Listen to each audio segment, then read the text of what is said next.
বুঝতে এখানে কি কাজ হচ্ছে? এইটা কাজ হচ্ছে। কতি কাজ? হ্যাঁ কি কাজ হচ্ছে? ইটের।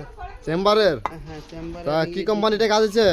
এই ইটের কোম্পানি নাম হচ্ছে KING গেঞ্জি।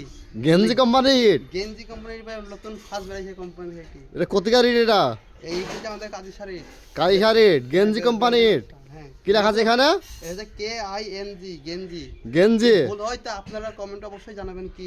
তো গাইস আপনারা অবশ্যই কমেন্ট করবেন, এখানে লেখা আছে কি কি লেখা আছে আপনারা জিজ্ঞাসা করবেন। এটি সুন্দর এখানে লেখা আছে কমেন্টে জানিয়ে দিবেন এখানে। গেঞ্জি। ইনি বলেছে কি এটা গেঞ্জি কোম্পানি ইট। তা আপনাদের কমেন্টটা উত্তর চাই আমি। এখানে লেখা আছে বুঝছে গেঞ্জি KING গেঞ্জি। তো এখানে কাজ হচ্ছে, কি কাজ হচ্ছে তাহলে এখানে দেখান দেখি কাজটা কি হয়েছে। এখানে কাজ কি করছে দেখি। এই চেম্বার দেখা যায়, চেম্বারটা সুন্দর হয়েছে। এখানে চেম্বার কাটা হয়েছে। চেম্বারটা এখন চেম্বার কাটা হয়ে গেছে কাজ কি। এখানে খালি চেম্বার কবে কাটা হয়েছে? চেম্বারটা কাজ কাটা হয়ে গেছে, আজকে গাঁথনিটা হচ্ছে। আজ খালি গাঁথনি হয়েছে। এটা কি পুরোটা মানে সাজানো হয়েছে না এই মশলা জয়েন ফয়েন মারা হয়েছে? এর পুরোটা মানে অর্ধেকটা 10টার দিক এমনি প্লেন সাজিয়েছে, তারপর একটা মশলা রেট, একটা মশলা রেট, তারপর লাস্টে হবে সব গাঁথনি। এই চেম্বারটা মানে কিসের চেম্বার আছে? পানি চেম্বার না পায়খানা চেম্বার? এটা পায়খানা চেম্বার। পায়খানা চেম্বার। তা চেম্বারটা চালার ভিতরে কেন তা? চালের ভিতরে কারণ হচ্ছে এর এসি আছে, ফ্যান চলবে, লাইটিং আছে। দেখতে হবে না ঘরে গোপনে চেম্বারটা হচ্ছে।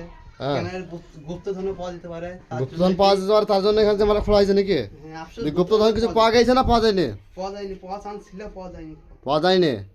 তো এখান তো মুর্শিদাবাদ গ্রাম, এটা মুর্শিদাবাদ মানে জেলার মধ্যে। এখান তো আজ রাজারা বাস করতো, নবাবরা। তাহলে এখানে এখন গুপ্তধন পাওয়া তো চান্স থাকতো, তাহলে সেটা পাওয়া যায়নি কিসের জন্য? পাওয়া যায়নি, এর কোম্পানি হয়নি, কোম্পানি ও নিজে সরিয়ে দিয়েছে। আগামী বা ও নিজে খুলে তখন পাওয়া যেতে পারে, নিজে পাওয়া যেতে পারে, মানে এখানে পাওয়া যায়নি আপাতত, তাই তো? ঠিক আছে, আপনারা কমেন্ট করে জানান। আর এই যে ইটটা দেখাইলো, ওইটা আপনারা কিনবেন, ওইটা অনেক ভালো ইট। এটা যে গেঞ্জি কোম্পানির প্রথম বেরিয়েছে ফার্স্ট কোম্পানি। এইটা অনেক সুন্দর মজবুত ইট, এটি ভাঙবে না। এটা দেখে ফাইটলেই ভাঙা যাবে, তো এটা কোনো দিনই ভাঙবে না। তো সবটাই। আর এইটা দেখে একবার দেখি এটাকে, তাহলে ইটটা তাহলে এই যে ইট দেখতেছেন KING গেঞ্জি গেঞ্জি সবটাই। ঠিক আছে। তো গাইস আপনারা কমেন্ট করেন আর ভিডিওটা অবশ্যই শেয়ার করে দিবেন আর লাইক করে দিবেন, একটা করে বলে দিল, তাহলে অবশ্যই লাইক করে দেন।